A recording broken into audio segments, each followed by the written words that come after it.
Okay. Good evening. Thanks for being here. It's a pleasure to introduce. My name is Garicano. I'm a professor here at the LSE, London School of Economics, in the departments of Management and Economics, and it's a big pleasure to introduce Edward Hugh. He has a connection with the LSE because he was an undergraduate here. He left us more than 30 years ago. And he's going to tell us about something that I think is a very interesting feature of the current crisis. I think, which is the way that macroeconomists who weren't professional macroeconomists in banks and in departments of economics were largely ahead of the crowd, largely ahead of the actual professional macroeconomists in understanding what was going on in this crisis. I think many of you probably know 2 or 3 blocks in the US that have had a big role in being ahead. I think my favorite one is calculated risk. Calculated risk was found by 2 people who, one's like some retired engineer, and the other person was some woman who sadly passed away, who just happened to know extremely well the subprime market in the United States and was very much explaining what those subprime loans actually were before anybody had any idea. And another block on the same line was naked capitalism, which again, I don't think Adam Smith had any formal training of any kind, and yet was really very insightful and very knowledgeable, and I think many people were following what they were saying. A similar role, I think, in the euro area has been played by Edward Hugh. He has a family of blocks rather than one. I think marketing-wise it would be better to have one, but okay. He has a family of blocks on the euro area, and many of them really have been very perspective and very insightful, very perceptive and insightful on what was going on, what the crisis was, and what was going to happen, and understanding the interaction between the financial markets, the housing markets, and the macroeconomy. And what I asked Edward to talk about today is basically, there will be substantial content, of course, on the economy itself, but I wanted him to take a little bit of a meta perspective to some extent, to tell us why he thinks this is the case, why people sitting in their home in their pajamas in Nebraska or in California or in Barcelona can be far ahead of people earning hundreds of thousands of euros or pounds or dollars to actually forecast. Partly it's incentives for sure, partly is other things that are interesting. So without more announcement, I'm really delighted to have Edward here tell us about how the internet changes the practice of macroeconomics. Thank you, and welcome back to your home. Well, thank you, Luis. Well, thank you everybody who's here for coming, and I'm very happy to be here again after all these years, and it's a very nice experience. Let's go directly to the topic. As Luis says, we're going to look really at why, 2 topics I think, why the internet has helped people who were not necessarily expected to be major players in the macroeconomics game participate, and on the other hand why economics itself really failed to live up, or macroeconomics itself failed to live up to the expectations that people could have had before the crisis. Just out of an incidental anecdote, of course, here's Louise in the photograph that everybody must know about, with the Queen of England, who is asking why the hell all this happened, and nobody seemed to notice, or not nobody, but few seemed to notice before it happened. It's a complicated question. Okay, now if we look at we're talking about macroeconomics here in part, yeah? And one of the questions is, why did the majority of consensus academic macroeconomists really see the crisis coming? Now, Oliver Blanchard, who I think is not especially guilty in this regard. I mean, he's not. I'm not bringing this up in any way to criticise Olivier.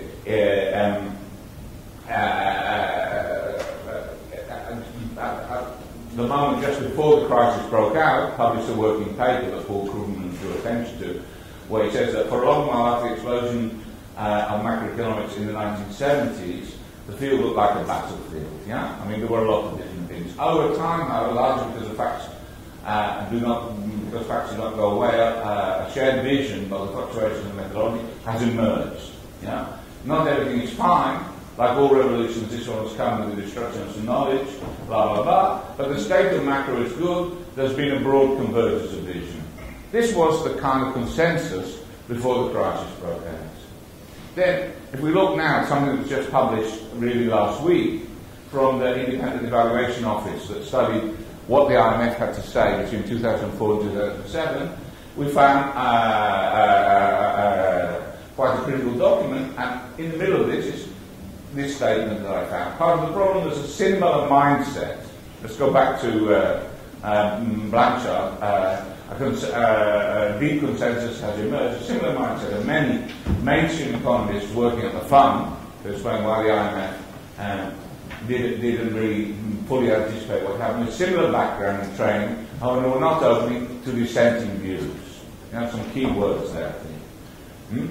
Both inside and outside the fund, there were other economists and policymakers with contrarian views, but their views were not encouraged or closely examined within the fund.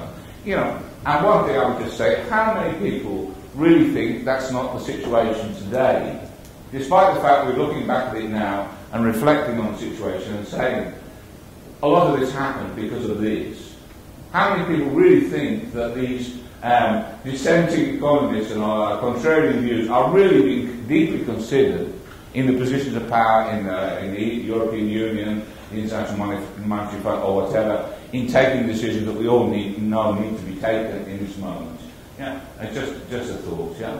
So, well, okay, I'm going to go through this quite quickly because I think there are things that are more interesting, maybe for us to get into in a question and answer session. But okay, Paul Krugman set up this idea of freshwater and saltwater economists. As you said, the economics profession went astray because economists as a group mistook beauty, playing impressive-looking mathematics for truth. You know, and this is a theme that seems to run through a lot of the examiners. I don't know what the people who are studying economics at the moment really are doing as their core subjects.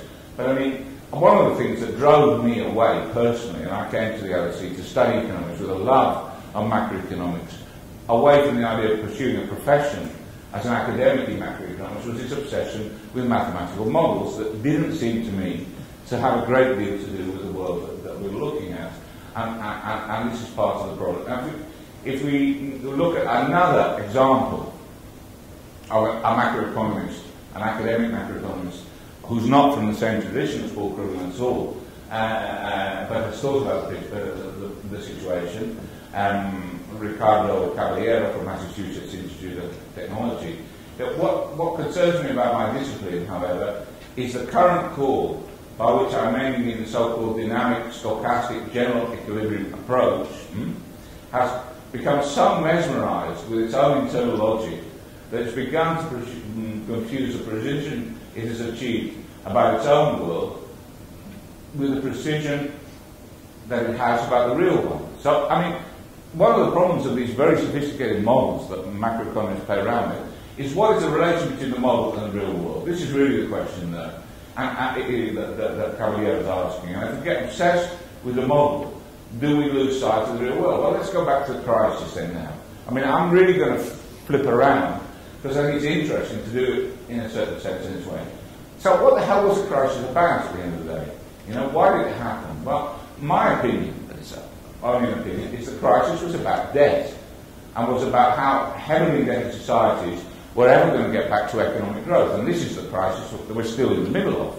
You can look at the United States, you can look at the United Kingdom, you can look at Spain, you know, and these very heavy levels of debt, either private or public, and largely private in these two cases, that are weighing down the whole economic system, and nobody really knows how to get out of this situation. And despite the fact that we can have X%, 2%, 3% growth in any one year, where are we going? Now, if you look you know, at what's happened as a structural phenomenon. This is 1929, more or less, yeah?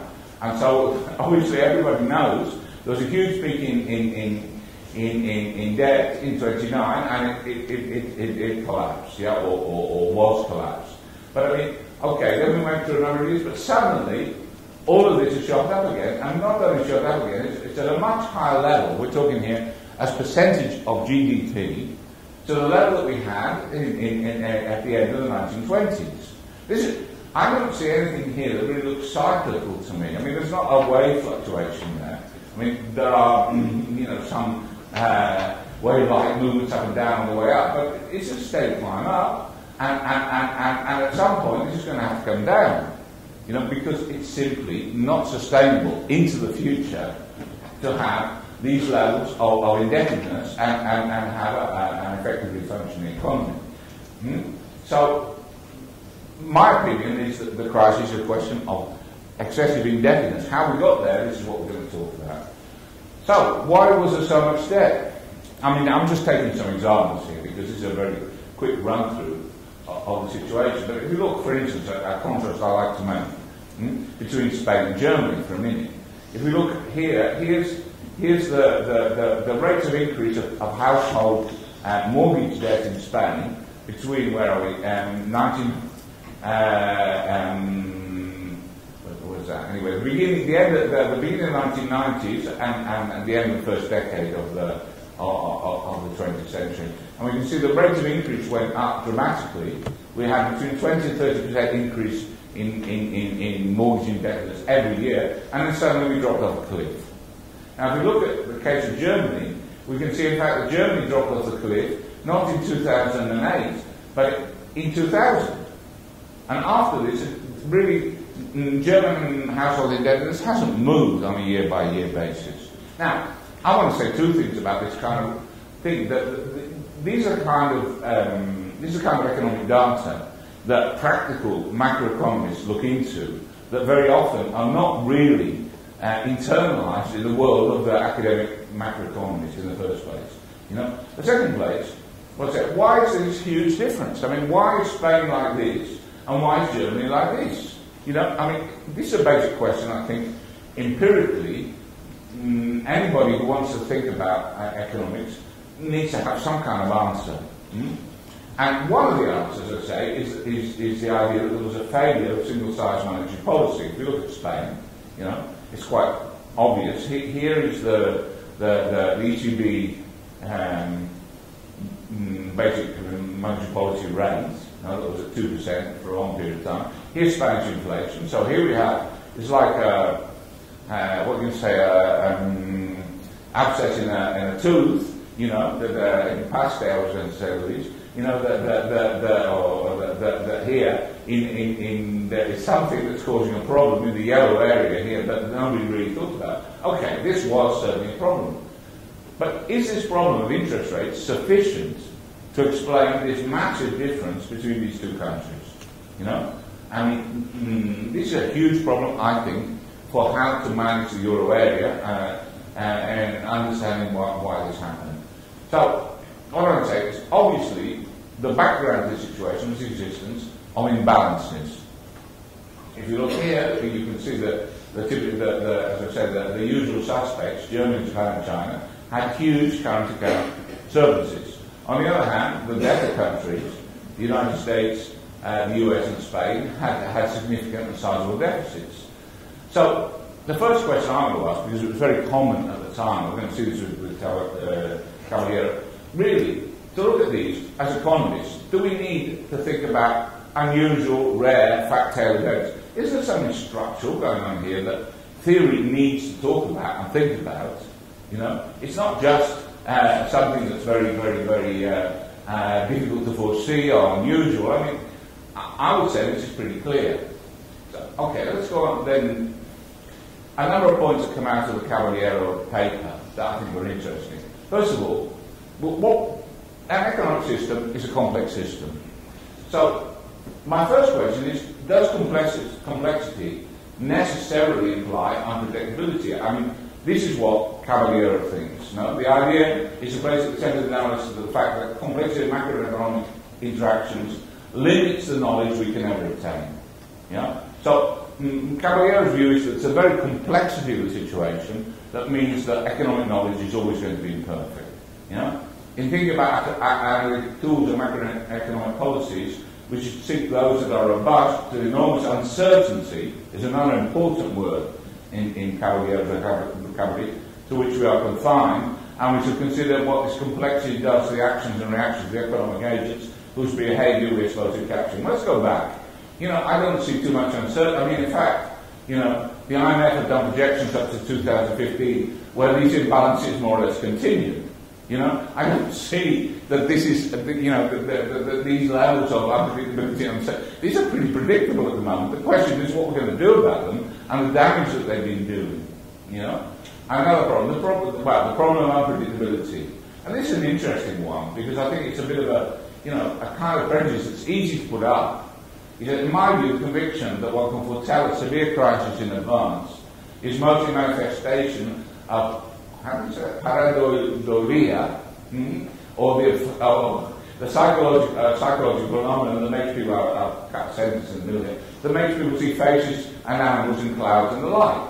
So, really, is this what economics is reduced to? You know, some kind of witch doctor type. It's very appropriate, really, to talk about this here in the London School of Economics, of course, because Ambrose Evan Pritchard's grandfather, the anthropologist Evans Pritchard, was here studying exactly methodologies of divination and witchcraft among the Azande. And is this really the best that we, the economists, can do? I mean, I just refuse to accept this kind of attitude. I think that if macroeconomic theory hasn't got to grips, you know, with the dynamics of economic processes, then this is a failing of the theories we're working with.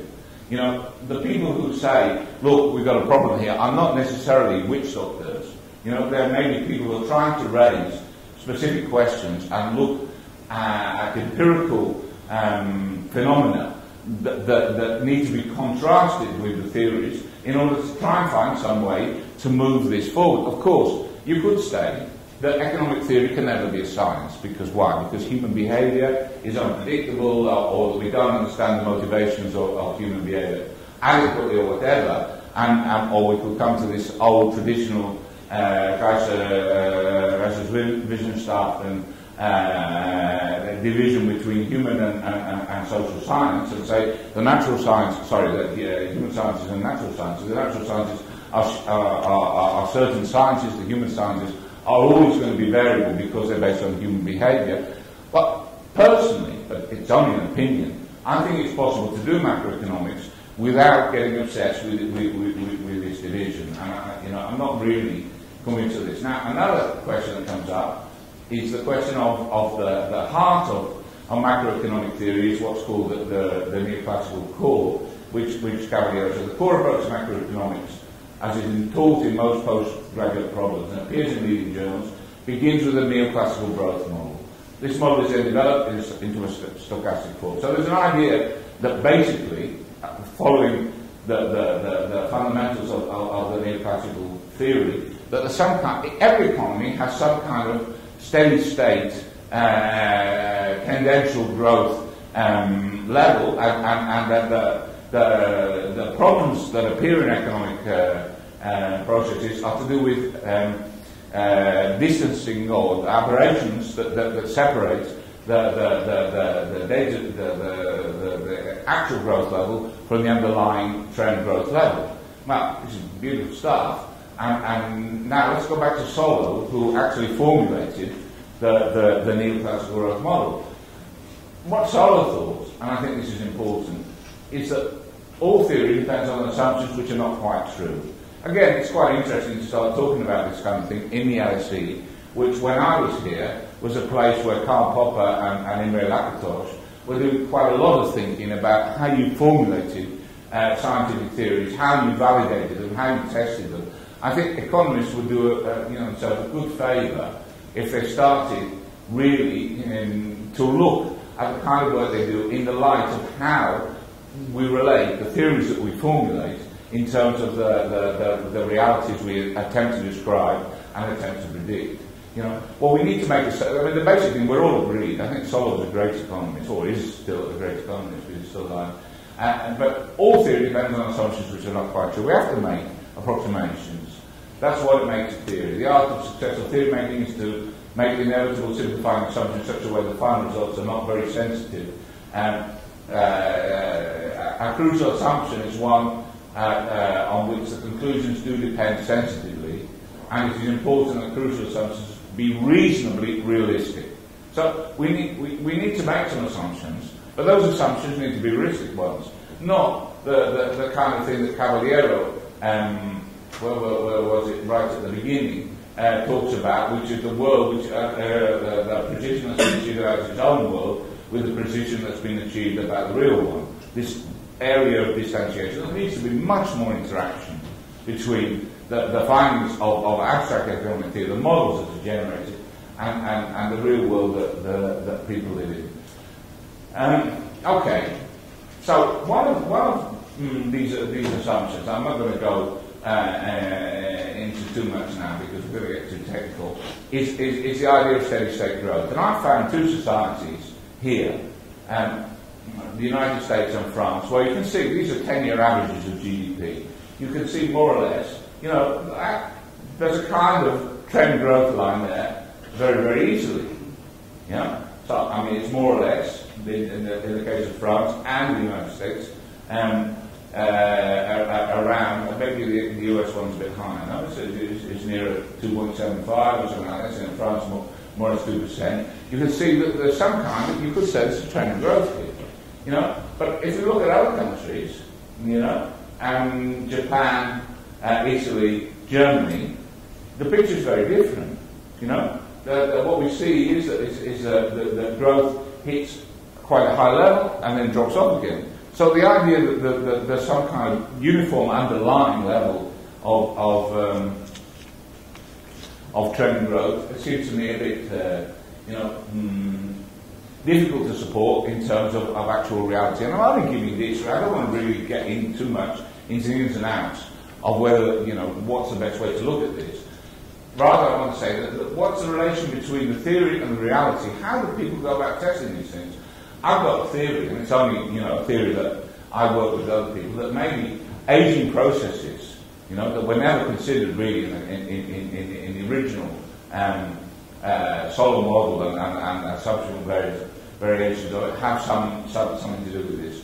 And indeed, a person I work with called Klaus Christensen has produced another kind of model that I think would be too complicated to go into here, to try and explain how these imbalances have developed in relation to the problem of, in relation to the aging of populations. Now that what we can see is that very young populations could well have a significant current account deficit. You know, that populations as they age could go, like in Germany and Japan, to current account surpluses, and that at some point these populations could eventually end up with current account deficits. This is just a hypothesis, but this kind of hypothesis is testable. This is really what I want to get. I mean, what macroeconomics needs to do, and this hypothesis could be correct or incorrect, at least it can make some kind of predictions and some kind of prognosis that could be falsified or not. And I think one of the problems with most macroeconomic theory is that it hasn't got into the idea of doing this. Okay, that was a brief runaround as a background. Now we get into what everybody is perhaps more expecting, which is but I think the two things fit together to some extent. You know, the role of the internet. Yeah, okay. So I think there are various phenomena associated with the internet that have changed the way in which we can look at practical economic phenomena. The first is, as I say, the arrival of sell-side analysts. You know, what do I mean by that? Obviously, there are always people doing these kind of studies. Yeah. But what's happened today is that this kind of information hello, and here's Demetrius in the back there. This is a piece of his work for the more on the Greek economy. Now, I mean, this kind of material is just going around with a great velocity and a great facility due to the existence of the internet. You can receive this kind of thing if you're in the right networks, and this is what maybe we come back to, with a great frequency, and it changes the kind of access you can have to opinions. Yeah, it's not like reading The Economist, reading the Financial Times, reading the Wall Street Journal. You know, you've got people who are putting up systematic attempts at analysis every week. And another thing I would say about this for people who study theoretical economics in the university, because in fact Demetrius did study economics here, is that once you get into a bank and you start doing this kind of thing, you start to get a whole different set of ideas about what economics is about, because you're applying what you've learned in the university to very, very concrete situations and trying to come up with numbers. Those numbers, as I say, could be, in terms of sell-side analysis, used by a bank to promote a particular objective, but maybe you are learning something at the same time. The second thing I would draw attention to is the existence of new media. You know, the first of these is the blogs, and then the second is a large kind of economics aggregators, like the Nora Rubini's organisation, Rubini Global Good. I mean, the very existence, I would argue, of the kind of websites like Rubini changed the quantity and the volume of economic information available to anybody who wants to follow macroeconomic phenomena. And these kind of things, the blogs function as a kind of, going back to that IMF thing, you know, alternative opinions, non-mainstream opinions that people aren't taking into account. See, for example, let's take the case of a doctor dealing with the patients, you know. I mean, what's the best way to handle a clinical problem? To say, you know, well, this patient has obviously got this illness, and now let's send them to the operating team and all get on with it. Or is it interesting to have other doctors put an argument and say, well, maybe it's not this, you know, maybe if the treatment required is not this one, because maybe the diagnosis is wrong, before we send this guy in and chop the leg off, you know. And in economics, we don't seem to do enough of that. You know? We just chop the leg off and see if it works, you know, also in Greece. And so, you know, for instance, blogs as a means of communication, or, you know, alternative networks of information like Rubini Global can be very, very interesting. Another factor in the new age of economic information is the existence of social networks. Either Facebook or well-known case with Twitter is perhaps WikiLeaks, but I mean these kind of instantaneous access to other kinds of information, other kinds of opinion, I mean, I think really have very much changed. I mean, for example, I put up there my Facebook, you know, people say to me, well, Edward, what do you read? I said, well, actually I read virtually nothing. Because what happens is that people put things up on my Facebook, and I follow the links along, you know, so that things like Facebook act as filters which help you to see what it is you want to look at and what it is you don't. And of course, we don't want to fall in the gap or in the trap of only looking at what they put on Facebook, but I mean, it does help, you know, to look at, you know, without reading lots and lots of day-to-day information, to go very quickly to what might interest us. And another important part of the internet that I think has changed the way people can do macroeconomics is the high volume data. You know, that I put up here Eurostat and the IMF World Economic Outlook database. I mean, these people provide on an almost daily basis large quantities of statistical data that you can download, you can play around. This is how I make charts. You know, you can play around with, and you know, how many economists in previous generations have this kind of information available to work with? I mean, we are extraordinarily privileged. And how is it that we have managed to make so little out of having so much?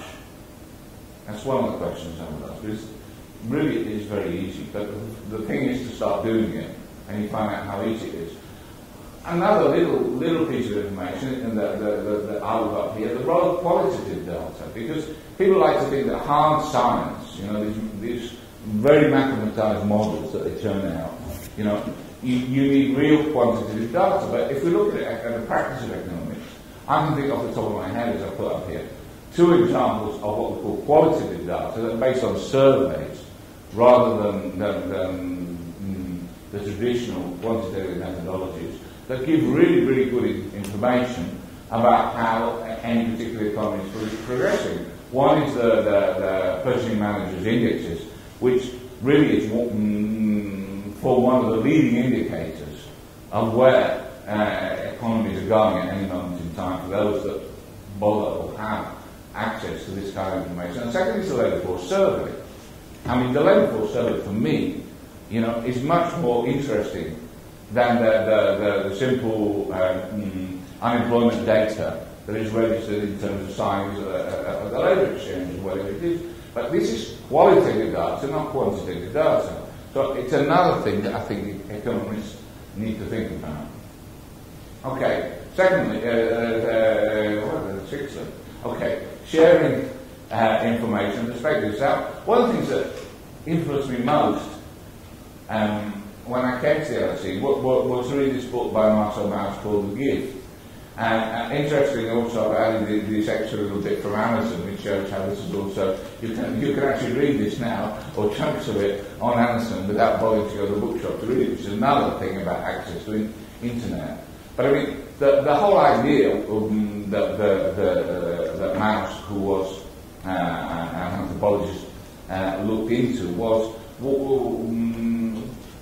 not every culture is driven by the same kind of objective.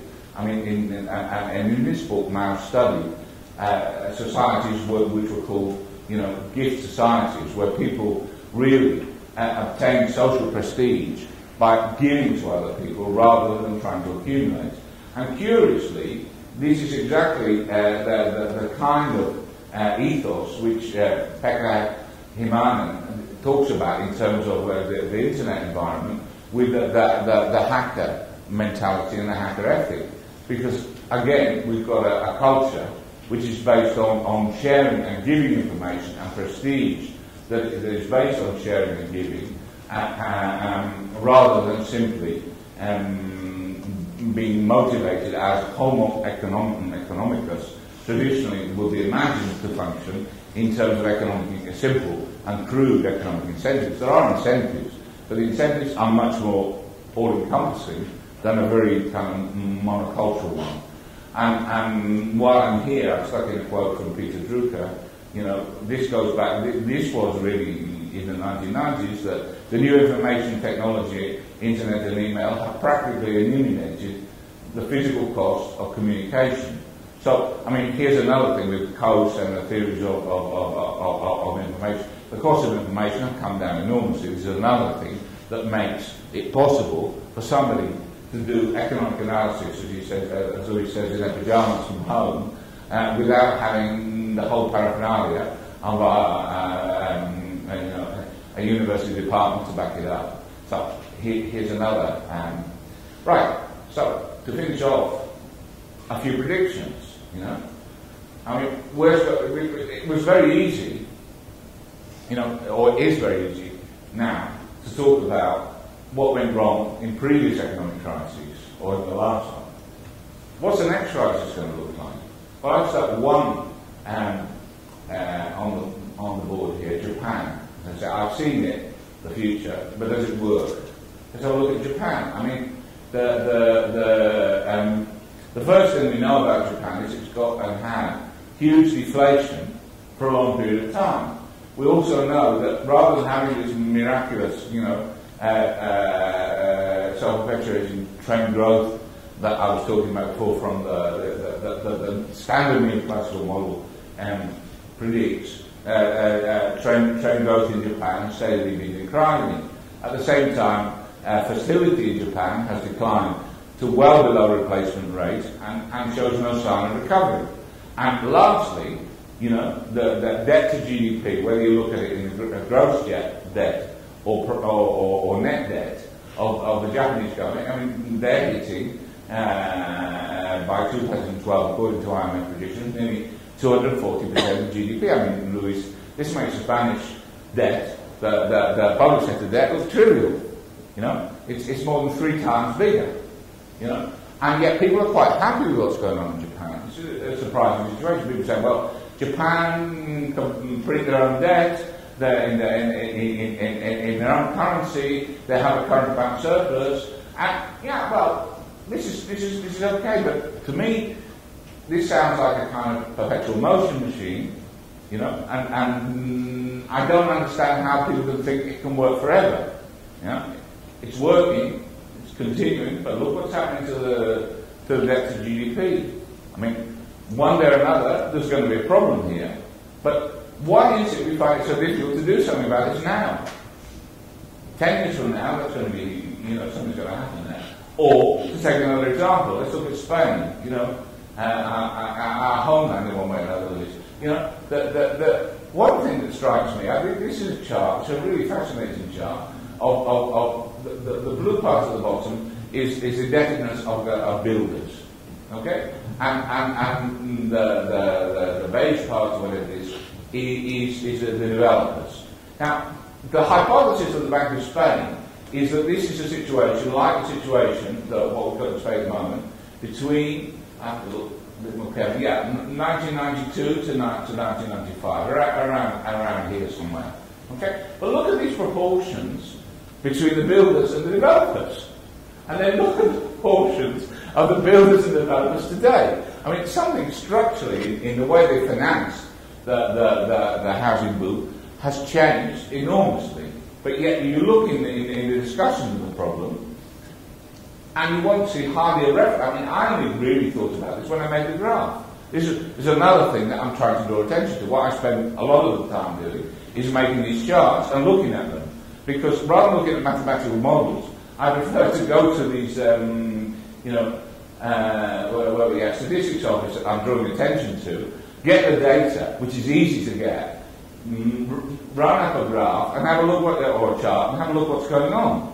And I mean, obviously, one of the things that you can draw attention to is that this exposure of the whole Spanish banking system that you keep, in fact, drawing attention to develop a loan, the level of exposure has dropped very, very little, despite the fact that all the Spanish banks have accumulated large quantities of property on their books. This is in addition to that still.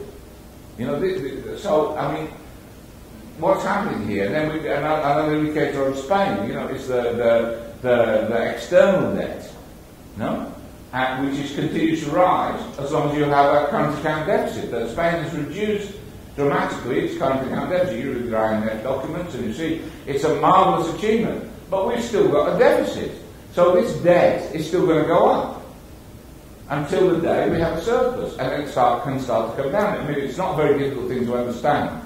But I mean, so is it sustainable? I don't think so. Is it so hard to see? Yeah? Can we, so as I say, can we really see nothing in advance? It's another thing. I mean, back in 2008 with my friend Klaus Christensen, we made a list of countries that could be likely after the crisis, to start to grow. And if we look at the World Bank, they give a list of 9 countries that have suddenly started really attracting funds and developing after the crisis happened. In fact, apart from Mexico, I think all the rest of them are in this list. I mean, I don't think it's really so difficult to understand what's going on if you don't have to look at everything through a mathematical model. So if we go all the way back to the beginning, and this, I don't think you need to think about pareidolia. I mean, I think there are simple techniques available that you don't have to become like a magician or an astrologer or whatever, you know, that you can work with data, test against data, you know, and formulate hypotheses and work on them, you know, in a very, very simple way. And this is one of the things I think that the Internet's made possible that really was impossible before. This is what I'm trying to get across. And finally, well, maybe it's not finally, but one last one. One that fascinates me at the moment is the latest statements of Ben Bernanke about the QE2 policy in the United States and the impact on emerging markets. And he said, well, this is an extract from a news item. With regard to commodity inflation in developing economies, Ben Bernanke asserted that central banks there, i.e. the developing economies, were equipped to deal with it. They could raise interest to quash price pressures and also allow exchange rates of other currencies to appreciate to counter inflation. So, I mean, it's a very, very standard view that there's essentially, you know, we're working with a very old-fashioned model here. You know, I'm sure Bernanke actually thinks beyond this, but he's arguing as if he was working with an old-fashioned model. You know, where he's basically saying, well, you've got a problem, you raise interest rates. But in Turkey, they just said, but if we raise interest rates, we're going to have more money coming in. We're not going to raise interest rates. In fact, we're going to drop interest rates to try and not attract so much money. We're in a more complex world than the models of earlier generations allowed. And again, the other alternative is to allow the currencies to appreciate. But again, in many, South Africa, Turkey, Brazil, India, people are desperately worried about their exchange rate appreciating too rapidly because of the damaging impact that this has on the development of their manufacturing industry, that they at least recognise that they need, that development is a process, and they don't need just to develop to meet the needs of Spain or United Kingdom or the United States, who are stuck in a mess. You know, the emerging economies need to develop for their own needs and their own interests. You know, and to contrast a little bit with another point of view is Richard Fisher, who's the president of the Federal Reserve Bank in Dallas, who I think has long recognised that monetary policy, as classically imagined in terms of, you know, a single economy, you know, with a single monetary policy, as is a globalization is an ecosystem in which economic potential is no longer defined or contained by political and geographic boundaries. This is the world we live in, not the world that Ben Bernanke is talking about here. Economic activities know no bounds in a global economy. A globalized world is one where goods, services, financial capital, machinery, money, workers and ideas migrate to wherever they're most valued and work together most efficiently, flexibly and securely. So, for me, this is, you know, a deeply theoretically flawed perspective. What happened in Iceland should never happen on this view, because the government in Iceland could have taken the adequate monetary policy measures, which in fact, as they took them, they simply attracted more money until they went bust. You know, and this view is a view of the future, which is we have a single global economy, you know, where the national boundaries are much less important than they used to be, and we need to change the mindset. And again, I'm not arguing any of these things dogmatically, as if they have to be the truth in the way that anybody else has got the truth. Simply, the whole macroeconomic debate needs to become more empirical, move much more towards studying concrete cases, and comparing and contrasting, and accepting that the world is changing. The world is changing in terms of globalization, the world is changing in terms of population dynamics, we've got emerging economies, we've got aging economies. None of this seems to exist in the timeless world of neoclassical economics. This is part of the problem. And finally, to end with a quote from Keynes, even though I'm personally not especially Keynesian, I'm not trying to make any, but this one I like. Economists set themselves too easy and too useless a task if in tempestuous seasons they can only tell us that when the storm is on past, the ocean is flat again. Okay, thank you very much. I think it was very interesting, and we learned a lot. I guess your message was Caballero thinks macroeconomics is hard, you think macroeconomics is easy. And I mean, some of what you said argues in that direction. So we're going to have some questions and answers and have some time to think about what you said. Let me just start by defending a bit my macroeconomists colleagues. In some sense, doesn't help solve the puzzle, because some of the things you criticize them for not doing, I think they do. I mean, they all prefer the labor force survey similarly to you, and they don't use registered unemployment in their models. They do look at qualitative stuff, and yet you're right. I mean, they miss a lot. I mean, and you're right that when you show a graph that shows that the only time that the debt has been as high as in 1929 is in 2007, you have to worry, like, okay, something is wrong. A similar piece of data in Spain is that the deposits, the debt to deposit ratio in the Spanish banks never went over 80% for all history until 2000. In 2002, it got to 100%, and then in 2006, it got to 180 or 190%.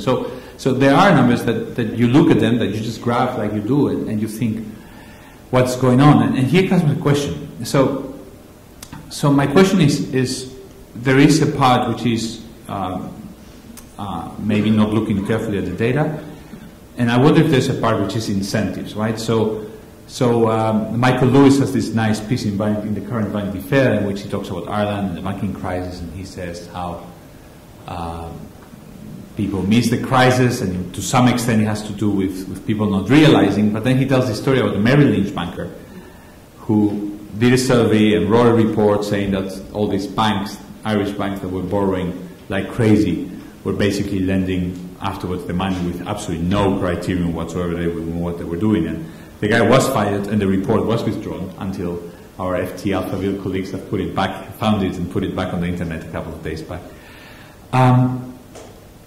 How much of people missing the big picture has to do with people not wanting to see the big picture, and how much has to do with not knowing what the big picture is? Do incentives by analysts, all these analysts you're talking about, play a big part? Is it that they just don't want to write reports where they say that the king is naked, or they don't know? Which of the two things do you think? Well, I mean, I think there's a mixture of things, no? Because if you look at the euro at the moment, there's a lot of incentives, for example, from time to time, to short the euro. You know, I mean, not everybody wants or needs to believe that the eurozone is going to come out safe and sound out from the crisis. So, but I mean, I think there's a problem that goes to it. You're touching in the right area, but maybe it's not simple. This is why I go back to all the stuff about mouse on mouse and different ways of thinking about things. But I mean, the people are simply moved by economic incentives. I mean, I just feel that people who have no economic incentive directly, you know, in the most immediate sense, to think about the situation, are not necessarily willing to consider alternative explanations of what's going on. I mean, you could say, why are people in Spain really not willing to consider very deeply the kind of things that you and I say? Because it's true, you know, that people, you know, you're quoted in the press, I'm quoted in the press, and it all goes on, and people don't take too much notice. It could be that simply because they've got their house owners, that 85% of the Spanish population own houses, that they're stakeholders in not wanting to understand, you know, what's being said. Or it could be, you could offer, I mean, I just think there's no one simple explanation. You could offer a kind of evolutionary psychological explanation that we were brought up in circumstances genetically over hundreds of thousands of years to always go for the better option and try to avoid the worst one. I mean, I don't know why it is. It does happen. Okay, so I open to people who may have questions. There will be somebody passing around and giving you the microphone, so we look forward to hearing your questions and your comments. Up there, please.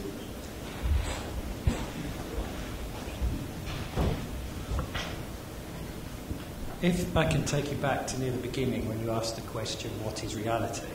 Then you took us forward to economics models where people used a set of assumptions, and you said they had to be reasonably realistic. Do you not think that maybe the problem is economics tries to enforce one answer out of that, when in fact, without wishing to sound too much like Doctor Who or the X-Files, there are actually several alternatives. And that's where things go wrong. Yeah, I mean, if this is thrown at me, I think it's one. I mean, I skated over a lot of things in there, and I mean, one of I mean, Caballero focuses on the idea that complexity is to do with uncertainty. You know, and I would very much tie in. I think economic systems are complex systems. You know, I don't think they're that easy to model. I think it's one of the problems that they've got with modelling them. You know, and I think with complex problems, you know, I mean, first of all, we don't know what reality is. Okay, well, but let's leave that aside. But the only way to begin to approach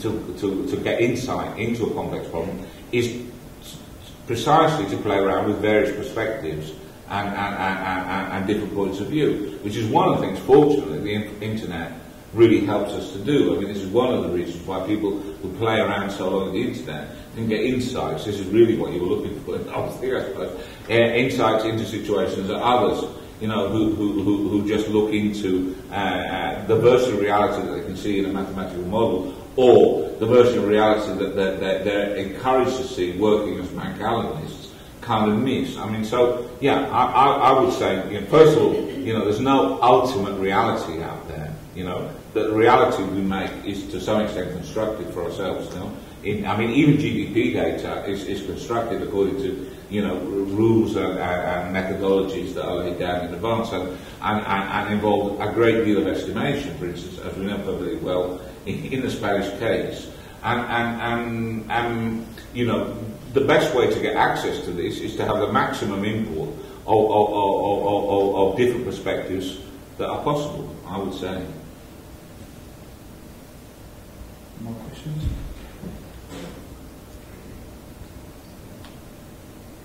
Yes, Daniel.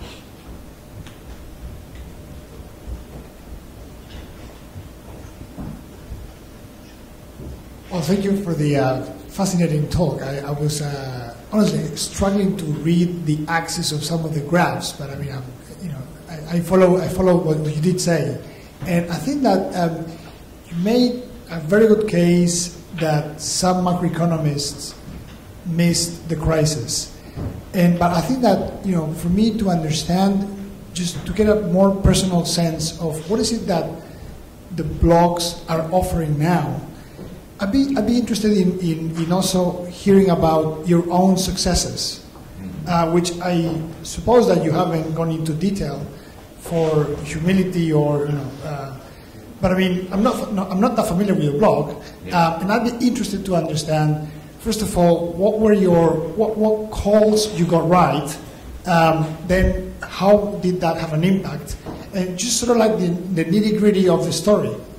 Okay, well, yeah, this is okay. Going on another level. Thank you. Yeah, you're perfectly right. I mean, well, I suppose in the first place, you know, that we're talking about the Spanish economy. You know, that right from the summer of 2007, I took the view that this was quite a serious situation. You know, and that was going to need important remedies to try and put it straight. Which basically people are still fundamentally denying this situation. I mean, it's much more admitted now than it was 3 years ago, but we've still got, you know, we're still only talking about 20 billion euros to be put in the cacas, and not a real cleaning out of the Spanish system. So that was the first thing. Going back beyond that, but I mean, really, I don't want to make any really special claims about me. I just think it's possible to do macroeconomics using different tools. This is really what I could get things right, or I could get things wrong. I think I've got some things right. I'm sure I've got some things wrong, you know, just like anybody else, because we're all human. But one of the things we should be able to do is learn from that. Now, I mean, in general, I thought the euro wasn't going to work without, you know, considerable problems. Yeah? And we've seen that it wasn't going to work without considerable problems. You know, a lot of macroeconomists, but I don't think anybody, you know, has any special privilege in this. I think there were a lot of people in the 1990s, including Rudy Dornbusch, that somebody showed me today, who's really, I think, the best German macroeconomist who's dead now, unfortunately, of the last 25 years, and was at Massachusetts Institute of Technology.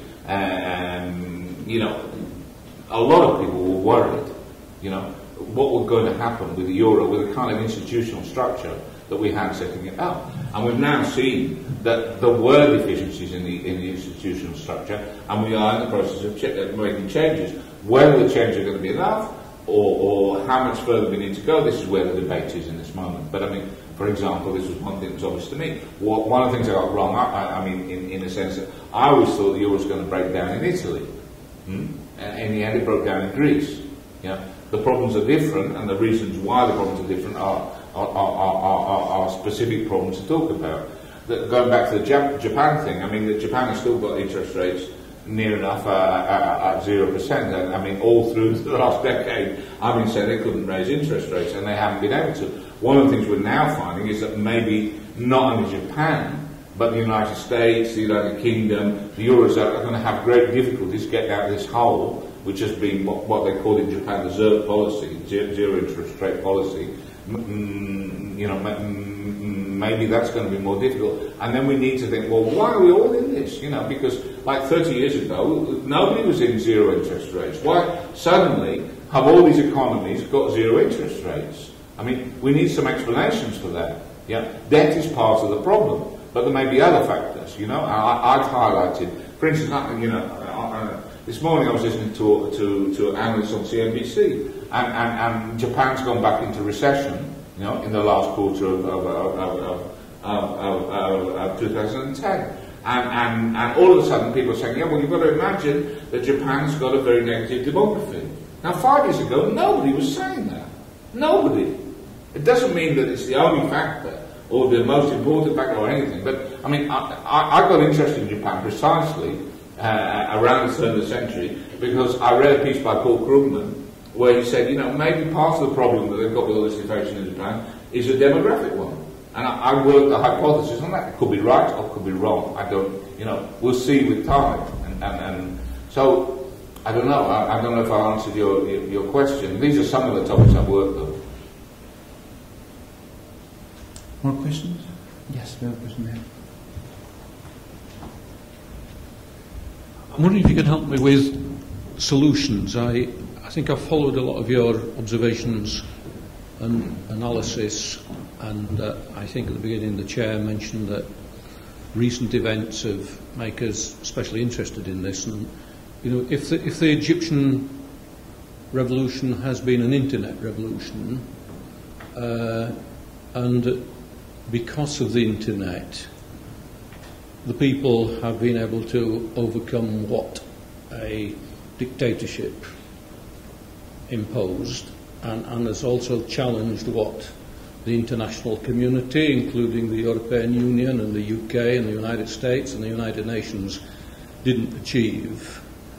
I think also in terms of, and I probably haven't got the language, you seem to be suggesting that perhaps we don't need academic economists because they haven't spotted a lot of things, and I'm interested in the applied. It would appear that you seem to be saying that the professional in finance and economics haven't persuaded governments to spot anything, and this revolution in the internet, I think you mentioned that, you know, if we're reasonably intelligent and we're sitting at home in our pyjamas, we can probably understand it as much as the professional academics or the decision takers in government. I'm wondering if you're saying, so what? Is there a way that we can tap the collective understanding that those sitting on their settees in their pyjamas with all this extra access, how can we tap this, you know, to live in a more peaceful and prosperous world? And one of the difficulties I have with, if I dare say it in these premises, some of the academic world, there's this sort of pretense of objectivity and neutrality, and don't ask me really what we do about it. I'm just pointing out that I've got a whole load of questions, and I just wondered if you could help us into solutions as to what we do to tap this collective sitting on the settees in your pyjamas that is makes more sense than what governments and academics have failed to spot in the past. Does that make sense? Yeah, it makes perfect sense. I mean, there's a number of points that you're raising. I mean, I think the first thing I say is that what I'm arguing is that the world's going to be run by people sitting on the sofa in their pyjamas. But to go back to the beginning, there's too easy a consensus, you know, because there's too easy, people arrive too easily at the idea that there's an objective analysis, like we can see in the kind of standard mathematical, the core models that Cavaliero talks about, that people become obsessed with. And that tends to be associated with being closed to alternative points of view, you know. And one of the things that's obvious, you know, is that we need a much broader idea of economic activity, you know, people who is participating and who is not participating in the formulation of policy. I mean, I think that's quite important for the future, you know. I mean, if we look at the banks, I mean, why are the banks taking so many bad decisions in certain countries? Because really they're very closed to the idea, you know, that they could be doing anything wrong, and they don't listen. They don't listen possibly for economic interest reasons, or possibly for personality reasons, or whatever reason you want to give, but there's far too much that is closed, you know, to contrasting points of view, even, as we saw in this evaluation report, going up to the top levels in the IMF, you know. So that's something that has to change, you know. I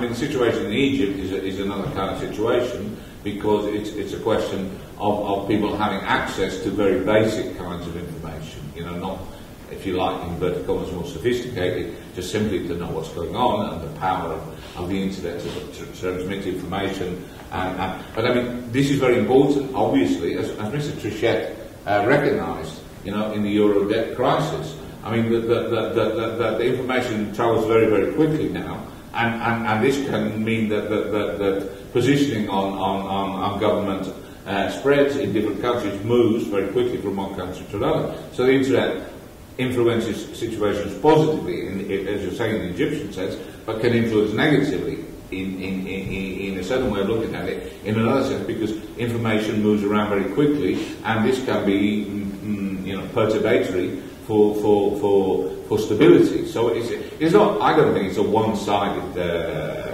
situation at all. You know, I'm not saying that academic economists have got nothing to contribute. I think they have a lot to contribute. But the problem is, I don't think they have as much to contribute as they claim.